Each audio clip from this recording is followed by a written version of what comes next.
Welcome to the CrispMetrics. In this video, we will talk about an keyword in MySQL.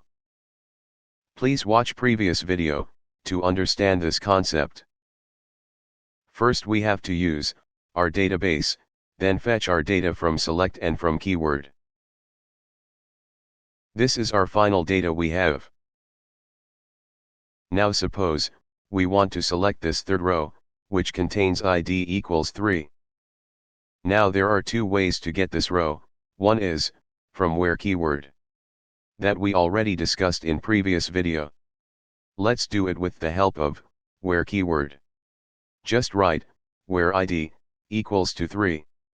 So it was the first method. But here is the second method as well, with the help of an keyword.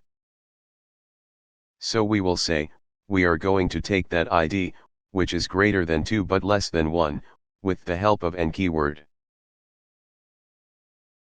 Put a condition that ID should be smaller than 4, but greater than 2, so an keyword will check both conditions, then it will return us row. You can see, we are getting same outputs. Let's take one more question. Suppose you want to extract first and third row. Try to concentrate. In this situation, we have a common thing, our first name is Harsh. So let's go to code, and remove that ID condition. And put condition that, first underscore name equal to Harsh. Now let's execute this. So you can see, we got our results. You can also search for Vishal name. Again we got our correct results. Now, one more thing, you can also use it for last name, on same line. Let's see there is a Vishal Aurora, or not.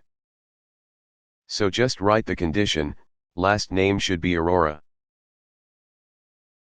After execute, it is not showing us any data, because we don't have any this type of data. So this is all about this video, we will see more things in next videos. Please subscribe to the channel.